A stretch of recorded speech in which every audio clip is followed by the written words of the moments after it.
There's a certain magic to a toy store after dark.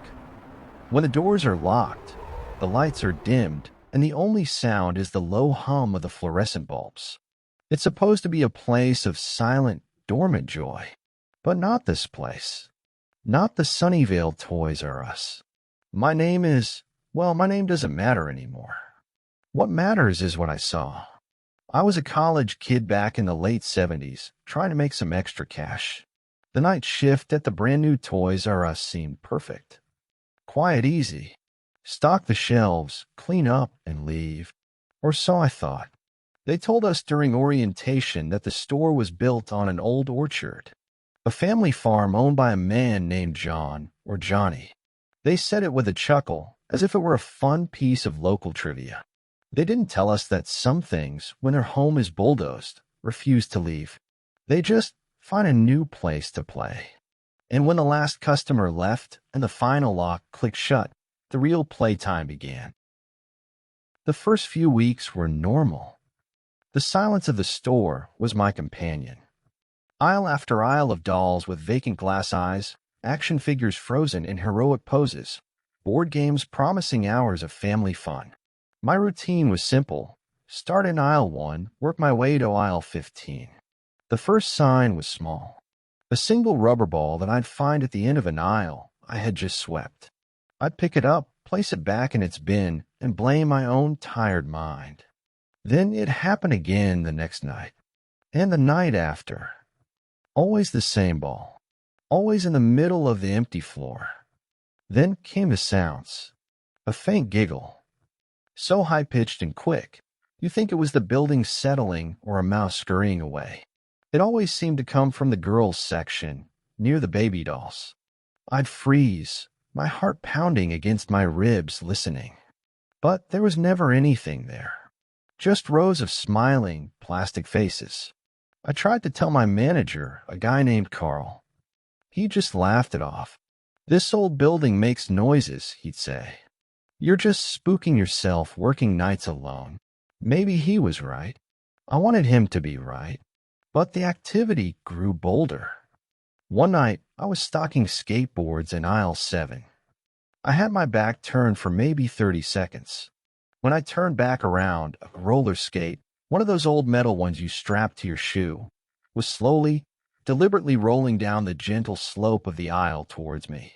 It moved as if someone had given it a gentle push. It stopped right at my feet. My blood ran cold. There was no one there. The doors were locked. I was completely alone. That was the first time I felt true, paralyzing fear. This wasn't just a noisy building. Something was here with me. An intelligence. Presence. The employees all talked, of course. Whispers in the break room. The daytime cashiers would find toys in the wrong aisles, far from where they were stocked. Dolls taken out of their boxes. A recurring name came up in these whispers, Johnny, the ghost of the old orchard. They said he was a young farmhand who had bled out and died where aisle 12 now stood, a tragic accident with an axe decades ago. He was looking for someone to play with. The cold spots were the worst. You'd be walking down a perfectly normal aisle, and suddenly the air would drop 20 degrees. The hair on your arms would stand up. You'd feel watched. A heavy, oppressive feeling, like a predator was sizing you up. It always happened in the same area, right between the Legos and the board games. The spot where they said Johnny had died. I started to dread my shifts. I'd walk the aisles with my senses on high alert, my ears straining for every little creak and whisper. The joy of the place was gone, replaced by a thick layer of dread. The toys no longer looked like fun. They looked like props in a theater of the macabre. The doll's eyes seemed to follow me. The clown's smiles looked like sinister sneers. One evening, I was tasked with arranging a new shipment of speak and spell toys. They were a huge hit. You press a button, and a computerized voice speaks a word. I had lined up about 20 of them on a shelf, all switched off. As I worked, a voice suddenly cut through the silence. HELOP-MV. I spun around, my flashlight beam cutting through the darkness. Every single one of them was off. Silent. But I heard it. Clear as day. It wasn't the toy's normal, cheerful electronic voice. It was raspy, desperate, like a real whisper coming through the plastic speaker. I backed away slowly, my eyes darting from toy to toy. Was it Johnny? Was he trapped here? Or was he trying to warn me? Oh. The breaking point came on a Tuesday. It was just after 3 a.m.